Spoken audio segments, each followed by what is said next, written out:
हे सुनंदे, अशा प्रकारच्या स्त्रियाने तुळशीला पाणी अर्पण केल्याने कोणतेही पुण्य त्यांना मिळत नाही, उलट त्यांना महापापच लागते. हे कुलटा, हे कुलक्षणी, तुझ्यामुळेच आज माझ्या मुलाची अशी अवस्था झाली आहे. प्रिय दर्शकांनो, आपल्या धर्मग्रंथ आणि शास्त्रांमध्ये असे सांगितले आहे की प्रत्येक घरातील स्त्रीने तुळशीला पाणी अर्पण केले पाहिजे. असे केल्याने धनाची देवी माता लक्ष्मी यांची कृपा सदैव घरावर राहते. नित्य तुळशीला पाणी चढविल्याने जीवनातील अडचणी दूर होतात, जीवनात सुखशांतीचा वास होतो. रोज तुळशीला पाणी अर्पण केल्याने धनलाभ होतो, कारण तुळशीमध्ये स्वयं माता लक्ष्मीचा वास असल्याचे मानले जाते. पण काही स्त्रियांना तुळशीला पाणी देण्यास मनाई आहे. तर चला जाणून घेऊया की त्या कोणत्या स्त्रिया आहेत ज्यांनी चुकूनही तुळशीला पाणी अर्पण करू नये. एकदा देवी सत्यभामा भगवान श्रीकृष्णांकडे येतात आणि विचारू लागतात, हे प्रभू, यापूर्वी तुम्ही मला तुळशीला पाणी अर्पण करण्याचे आणि तुळशीपाशी दिवा लावण्याचे महत्त्व सांगितले होते. पण हे प्रभू, आज मी तुमच्याकडे या हेतूने आले आहे की तुळशीला पाणी चढविण्याचे नियम काय आहेत. कोणती स्त्री तुळशीला पाणी अर्पण करू शकते आणि कोणती स्त्रीने तुळशीला पाणी अर्पण करू नये, याविषयी मला ज्ञान द्यावे. भगवान श्रीकृष्ण म्हणतात, हे सत्यभामा, आज तुम्ही अत्यंत उत्तम प्रश्न विचारला आहे. तुळशीला पाणी देण्याचे काही महत्त्वपूर्ण नियम आहेत. त्या नियमांचे पालन करूनच तुळशीला पाणी द्यावे. जो कोणी हे नियम पाळत नाही त्याला महापाप लागते. देवी लक्ष्मी त्याच्या घराचा त्याग करून निघून जातात. हे सत्यभामा, आज मी तुम्हाला त्या 3 स्त्रियांच्या विषयी सांगणार आहे ज्या स्त्रियांनी तुळशीला अजिबात अर्पण करू नये. अशा स्त्रियांना तुळशीला पाणी टाकून कोणताही शुभफळ मिळत नाही, उलट त्यांच्याद्वारे तुळशीला पाणी अर्पण केल्यास त्यांना महापापच लागते. तुळशीला पाणी देण्याचे नियम सांगण्यापूर्वी हे देवी, मी तुम्हाला सुनंदाच्या विषयी प्राचीन कथा सांगतो. तुम्ही तो ध्यानपूर्वक ऐका. जो कोणी स्त्री किंवा पुरुष ही प्राचीन कथा मन लावून ऐकतो त्याला तुळशीला 10 वर्ष पाणी चढविल्याचे पुण्य मिळते. जे लोक ही कथा श्रद्धेने ऐकतात आणि इतरांना सांगतात त्यांच्या दुःखांचा नाश होतो आणि दरिद्रता दूर होते. देवी सत्यभामा म्हणतात, हे स्वामी, आपल्या मुखातून या पवित्र कथा ऐकणे माझ्यासाठी अत्यंत सौभाग्याची गोष्ट आहे. कृपया मला ती कथा सांगा. मी ती पूर्णपणे मन लावून अवश्य ऐकीन. भक्तांनो, मग भगवान श्रीकृष्ण देवी सत्यभामेला ती कथा सांगू लागतात. आपणही ती कथा ध्यानपूर्वक शेवटपर्यंत अवश्य ऐका, कारण अर्धवट ज्ञान अनेकदा घातक ठरते.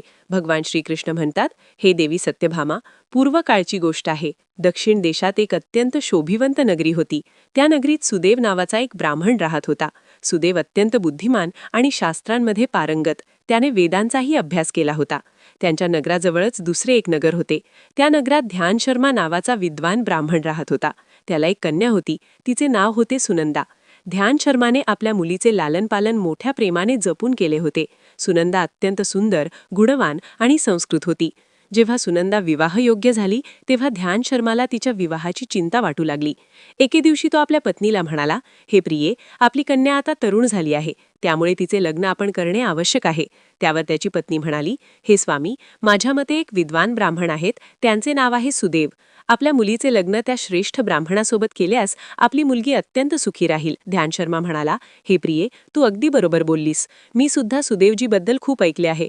आपण मुलीचे लग्न त्यांच्याच सोबत करू. उद्या मी स्वतः विवाहाचा प्रस्ताव घेऊन त्यांच्या घरी जाईन. मग दुसऱ्या दिवशी ध्यान शर्मा आपल्या कन्येच्या विवाहाचा प्रस्ताव घेऊन सुदेवच्या घरी जातो. तेव्हा सुदेव आपल्या मातापित्यांची सेवा करत असतो. सुदेव आपल्या आईवडिलांची मनापासून सेवा करताना पाहून ध्यान शर्मा आनंदित होतो. तो मनात विचार करतो, अरे वाह, हा ब्राह्मण तर किती उदात्त स्वभावाचा आहे, किती आदराने आईवडिलांची सेवा करतो. सुदेव जेव्हा ध्यान शर्माला दारात उभा पाहतो तेव्हा आदराने त्यांचे स्वागत करून म्हणतो, हे विप्रवर, तुमचे स्वागत आहे. या, बसा, सांगा, मी आपली कशी मदत करू शकतो. सुदेवचा आदर आतिथ्य पाहून ध्यान शर्मा फार प्रसन्न होतो. त्याला दिसते की सुदेवचे घर अत्यंत स्वच्छ, पवित्र आणि सात्विक आहे. घराच्या समोर तुळशीचे रोप आणि घरात भगवान विष्णूंची सुंदर प्रतिमा होती. हे पाहून ध्यान शर्माला खात्री पडते की सुदेव हाच त्याच्या कन्येसाठी सर्वोत्तम वर आहे. मग ध्यान शर्मा म्हणतो, हे विप्रवर, मी आज आपल्याजवळ माझ्या कन्येचा विवाहाचा प्रस्ताव घेऊन आलो आहे.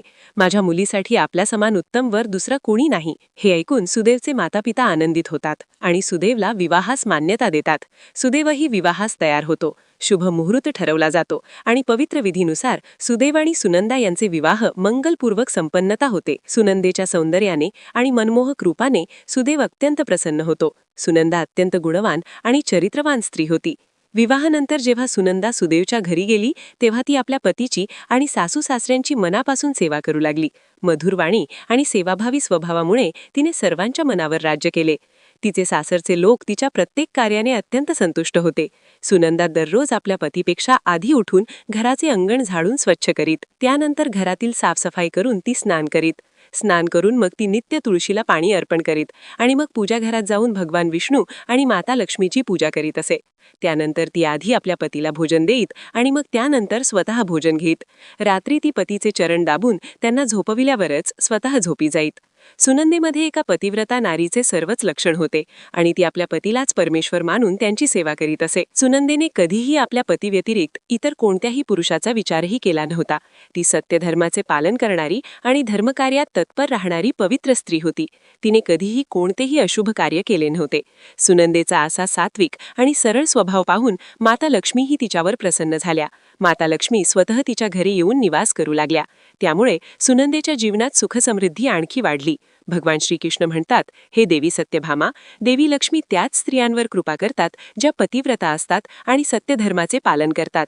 सुनंदेमध्ये त्या सर्व उत्तम गुणांचा वास होता जे एका श्रेष्ठ पतिव्रता स्त्रीमध्ये असावेत. परंतु पुढे मी तुम्हाला सांगणार आहे की सुनंदेच्या केवळ एका चुकीमुळे देवी लक्ष्मीने तिच्या घराचा त्याग करून निघून गेल्या. एकदा असे झाले की सुनंदेचा पती अत्यंत कामुक भावनेत होता. सकाळी स्नान केल्यानंतर तो सुनंदेकडे आला आणि तिच्यासोबत शारीरिक संबंध स्थापित केले, ज्यामुळे सुनंदेचे शरीर अपवित्र झाले. परंतु सुनंदेचे मनही त्यावेळी कामाच्या प्रभावाखाली होते, म्हणूनच ती आपला नित्यनियम विसरली. पतीसोबत शारीरिक संबंध ठेवल्यानंतर तिने स्नान न करता तुळशीला स्पर्श केला आणि तुळशीला पाणी अर्पण केले. यामुळे सुनंदेच्या शरीरात महामोह प्रवेश केला. तिच्या सर्व इंद्रियांना विकार स्पर्श होऊ लागला. सुनंदेच्या शरीरात महामोह प्रवेश केताच देवी लक्ष्मीने तिच्या घराचा त्याग केला आणि तिथून निघून गेल्या. त्यानंतर सुनंदेच्या शरीरात राहणाऱ्या त्या महामोहाने तिला सर्व धार्मिक कार्यांपासून दूर केले. याचा विपरीत परिणाम तिच्या पतीवरही झाला. तोही नेहमी कामात राहू लागला आणि सतत सुनंदेसोबत विहार करण्याच्या विचारात मग्न राहत असे. त्याचे मन सदैव कामवासनत करीत असे. एक दिवस तर सुनंदेने सर्व मर्यादा ओलांडल्या. सुनंदा मासिक धर्मात असताना त्याने तिच्यासोबत शारीरिक संबंध स्थापित केले. त्यामुळे सुनंदेच्या शरीरात राहणाऱ्या त्या ब्रह्महत्येचा पाप त्याच्या पतीच्या शरीरात प्रवेश केले.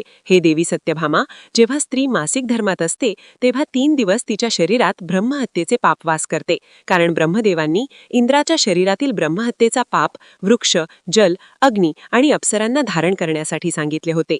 त्याच वेळेपासून स्त्रियांच्या शरीरात मासिक धर्माच्या काळात ब्रह्महत्येचे पाप वास करू लागले आणि जो कोणता पुरुष स्त्रीला मासिक धर्माच्या काळात स्पर्श करतो किंवा तिच्यासोबत संबंध घेतो त्या पुरुषाच्या शरीरात हे पाप प्रवेश करते. तेच ब्रह्महत्येचे पाप सुनंदेच्या पतीच्या शरीरात प्रवेश केले आणि तो जमिनीवर कोसळला. त्याला तात्काळ कोढरोग झाला. त्याचे शरीर जळू लागले, शरीरावर फोळ उठले आणि तो वेदनेने आक्रोश करू लागला. अरे रे, मी असा कोणता भयंकर अपराध केला? सर्व काही माहीत असूनही माझ्याकडून महापाप झाले. आता माझी रक्षा कोण करणार? सुनंदेची सासू धावत त्या जागी आली आणि तिने पाहिले की तिचा पुत्र कोढरोगाने ग्रस्त होऊन जमिनीवर पडला आहे. ती क्रोधाने सुनंदेला म्हणाली, अगं पापीणे, तू हे काय करून ठेवलेस? आपल्या पतीचा धर्मच नष्ट करून टाकला. आपल्या पतीची अशी अवस्था पाहून सुनंदा अत्यंत घाबरली आणि मोठ्याने रडू लागली. हे सासूबाई, मला क्षमा करा.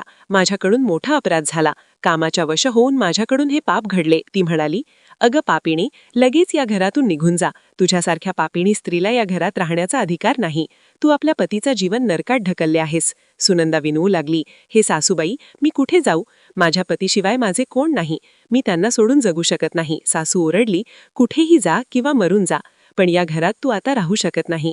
इतके बोलून तिने सुनंदेला घराबाहेर ढकलून दिले. सुनंदा दुःखी होऊन घरातून निघून गेली. आपल्या चुकांवर तिला तीव्र पश्चाताप होऊ लागला. तिला काही समजेनसे झाले की ती आता काय करावे. चालत चालत ती एका वनात पोहोचली. त्या वनात एका साधूचे आश्रम होते. ती आश्रमाकडे मदत मागण्यासाठी गेली, पण तिथे कोणीही नव्हते. ती आश्रमात बसली आणि आपला दोष आठवत दुःख करू लागली. काही वेळाने त्या आश्रमाचे ऋषी तिथे आले. त्यांनी आपल्या आश्रमात एक स्त्री दुःखी बसलेली पाहून आश्चर्याने तिच्या जवळ जाऊन विचारले, हे कल्याणी, तू कोण आहेस आणि कोणत्या कारणामुळे या एकांत स्थानी बसली आहेस? तुझ्या दुःखाचे कारण काय आहे? सुनंदा म्हणाली, हे मुनिवर, माझे नाव सुनंदा आहे. माझ्याकडून घोर पाप घडले. त्या कारणाने मी माझ्या कुटुंबापासून दूर होऊन इथे आले आहे. ऋषी म्हणाले, हे देवी, हे काय म्हणतेस? तू कोणते पाप केले? सर्व सांग. मी तुझी काही मदत करू शकलो तर नक्की प्रयत्न करीन. सुनंदा म्हणाली, हे मुनिवर, माझ्याकडून मोठे पाप घडले. मासिक धर्माच्या काळात मी पतीसोबत संबंध ठेवले. त्यामुळे माझ्या पतीला रोग झाला आणि तो दुःख भोगू लागला. ऋषी म्हणाले, बेटी, चिंता करू नकोस. तुझ्याकडून जे पाप झाले त्याचे प्रायश्चित्त कर. कर, तुला पापातून मुक्ती मिळेल. या आश्रमात राहून भगवान विष्णूची पूजा कर, तुळशीला नित्य पाणी दे आणि गोमातेची सेवा कर. तुमचा पती लवकरच बरा होईल. मग सुनंदा त्या आश्रमात राहू लागली आणि नित्य भगवान विष्णूंची पूजा करू लागली. रोज स्नान करून ब्रह्मचर्याचे पालन करत तुळशीला पाणी अर्पण करू लागली. तुळशी पत्र भगवान विष्णूंना नैवेद्य म्हणून अर्पण करू लागली. ती गायांना चारा घालू लागली, त्यांची सेवा करू लागली. दिवसभर ती भगवान विष्णूंच्या मूर्तीसमोर बसून भजन पूजन करीत असे. या रीतीने 1 वर्ष पूर्ण झाले. भगवान विष्णू सुनंदेची दृढनिष्ठा आणि अपार भक्ती पाहून अत्यंत प्रसन्न झाले आणि तिला प्रत्यक्ष दर्शन दिले. भगवान विष्णूंना समोर उभे पाहताच सुनंदा वारंवार त्यांना प्रणाम करू लागली. भगवान म्हणाले, हे पुत्री, तू अत्यंत श्रद्धा आणि भक्तिभावाने माझी आराधना केली आहेस, म्हणून मी तुझ्यावर प्रसन्न आहे. सांग, तुला कोणती इच्छा आहे? सुनंदा म्हणाली, हे प्रभू, कृपया मला सांगा, माझ्या कोणत्या दोषामुळे माझ्यात काम उत्पन्न झाले आणि माझ्याकडून घोर पाप घडले, ज्यामुळे माझ्या पतीला कोढ रोग झाला. भगवान विष्णू म्हणाले, हे पुत्री, आता ध्यानपूर्वक ऐक. हे पुत्री, अनवधानाने तुझ्याकडून एक पाप झाले होते, ज्यामुळे तुझ्यामध्ये महामोह प्रवेशला. एके दिवशी पतीसोबत संबंध केल्यानंतर तू स्नान न करता तुळशीला पाणी दिलेस. पती पत्नी रतिक्रिया करतात तेव्हा त्यांचे शरीर अपवित्र होते आणि अशा अवस्थेत तुळशीला कधीही स्पर्श करायचा नसतो, कारण तुळशी ही लक्ष्मीचे रूप. तू अपवित्र अवस्थेत तुळशीला पाणी अर्पण केलेस, त्या कारणाने देवी लक्ष्मी तुझ्या घराचा त्याग करून गेल्या आणि महामोहाने तुझ्यामध्ये प्रवेश केला. त्या महामोहामुळे तुझ्यात आणि तुझ्या पतीत कामाचा प्रभाव वाढत गेला आणि मासिक धर्माच्या काळात पतीसोबत संसर्ग केल्यामुळे तुझ्या पतीला कोढ रोग झाला. सुनंदा म्हणाली, हे प्रभू, अनवधानाने माझ्याकडून हे मोठे पाप घडले. आता या पापाचे प्रायश्चित्त काय आहे? भगवान विष्णू म्हणाले, हे सुनंदा, तू 1 वर्ष ब्रह्मचर्य व्रत पाळलेस, त्यामुळे तुझे प्रायश्चित्त पूर्ण झाले. तू आता पापमुक्त आहेस. सुनंदा म्हणाली, हे प्रभू, कृपया मला सांगा, कोणत्या अवस्थेत तुळशीला पाणी द्यावे आणि कोणत्या अवस्थेत देऊ नये, तसेच तुळशीला पाणी देण्याचे नियम काय आहेत? भगवान विष्णू म्हणाले, हे सुनंदे, आता मी तुला तुळशीला पाणी देण्याचे नियम सांगतो. तू हे लक्षपूर्वक ऐक. हे पुत्री, तुळस हा अत्यंत पवित्र असा वनस्पती आहे. तो मला सर्वांत क्रिय आहे, म्हणूनच त्याची सात्विकता सदैव टिकून राहिली पाहिजे. या पवित्र वनस्पतीला कधीही अपवित्र अवस्थेत स्पर्श करायचा नसतो. ज्या स्त्रीला मासिक धर्म सुरू असेल, अशा स्त्रीने या वनस्पतीला कधीही स्पर्श करू नये. मासिक धर्माच्या काळात स्त्रीच्या शरीरात ब्रह्महत्येचे पाप निवास करते. अशा अवस्थेत स्त्रीने तुळशीला पाणी देऊ नये. कोणत्याही स्त्री किंवा पुरुषाने संबंध ठेविल्यानंतर तुळशीच्या वनस्पतीला स्पर्श करू नये आणि तिला पाणीही देऊ नये. संबंध झाल्यानंतर स्त्री व पुरुषाचे शरीर अपवित्र होते. अशा अपवित्र अवस्थेत तुळशीच्या वनस्पतीला स्पर्श केल्यास दोष लागतो. देवी लक्ष्मी अशा ठिकाणाचा त्याग करून निघून जातात. हे पुत्री, जी स्त्री आपल्या पतीचा त्याग करून निघून गेलेली असेल, जी स्त्री विवाहानंतर आपल्या पतीला सोडून इतर पुरुषासोबत निवास करत असेल, अशा स्त्रीने देखील तुळशीला पाणी चढवू नये. तुळशीची पूजा करण्याचा अधिकार फक्त पतिव्रत स्त्रियांनाच आहे. जी स्त्री सती असते, तिने तुळशीला पाणी चढवू नये. हे सुनंदा, आता मी तुला तुळशीला पाणी देण्यासंबंधी महत्त्वाचे नियम सांगितले आहेत. तू हे लक्षात ठेव. तेव्हा सुनंदा म्हणते, हे प्रभू, माझे पती कोढ रोगाने पीडित आहेत. कृपया माझ्या पतीला या रोगातून मुक्त करा. तेव्हा भगवान विष्णू म्हणतात, सुनंदा, तू 1 वर्ष ब्रह्मचर्य व्रत पाळलेस. हा अत्यंत पवित्र असा वनस्पती आहे. आता तू याची पानं घेऊन आपल्या पतीला खायला द्यांचा. रोग आणि पापांपासून नाश होईल. इतके सांगून भगवान विष्णू अंतर्धान होतात. हे ऐकून सुनंदा अतिशय आनंदित होते आणि भगवान विष्णूंना वारंवार प्रणाम करून कृतज्ञता व्यक्त करते. मग सुनंदा त्या तुळशीच्या वनस्पतीची काही पानं तोडून घरी जाते आणि आपल्या कोढ रोगग्रस्त पतीला खायला देते. तुळशीची पानं खाताच तिचे पती क्षणात पूर्णपणे बरे होतात आणि सुनंदाला मिठी मारतात. सुनंदाच्या सासूने जेव्हा हा चमत्कार पाहिला तेव्हा त्या देखील फार प्रसन्न होतात आणि नंतर सर्वजण सुखाने राहू लागतात. भगवान श्रीकृष्ण म्हणतात, हे सत्याभामा, म्हणूनच या अवस्थांमध्ये स्त्रियांनी तुळशीला पाणी चढवू नये आणि तुळशीला स्पर्शही करू नये, अन्यथा याचे अशुभ परिणाम भोगावे लागतात, जसे सुनंदाच्या बाबतीत झाले. आता जाणून घेऊया तुळशीच्या वनस्पतीशी संबंधित महत्त्वाचे नियम. शास्त्रानुसार सोमवार, बुधवार आणि रविवार हे दिवस तुळशीची लागवड करण्यासाठी अत्यंत शुभ मानले जातात. परंतु ग्रहण काळात म्हणजे सूर्यग्रहण, चंद्रग्रहण इत्यादी दिवशी तुळशीची लागवड कधीही करू नये. तुळशीची लागवड मातीच्या कुंडीत करणे सर्वाधिक श्रेयस्कर मानले गेले आहे. घराच्या मुख्य दरवाजासमोर एखाद्या सुंदर कुंडीत तुळशीचे रोप लावावे. तुळशीची कुंडी नेहमी जमिनीवर किंवा एखाद्या उंच जागेवर ठेवावी, पण तिला कधीही लटकवू नये. तुळशीच्या रोपासाठी उत्तम प्रतीची माती वापरावी. अशुभ ठिकाणची माती कधीही तुळशीच्या कुंडीत वापरू नये. उदाहरणार्थ स्मशानभूमी, नाले किंवा शौचालयाजवळची माती. जे लोक तुळशीची रोज पूजा करतात त्यांनी तिला जमिनीत कधीही लावू नये. जमिनीत लावल्यास तुळशीचे रोप अपवित्र होते आणि खूप मोठे वाढते, त्यामुळे तिची पूजा अर्चा करण्यास अडचण येते आणि लोक तिच्या फांद्या मोडू लागतात. तसेच दुर्लक्ष केल्यास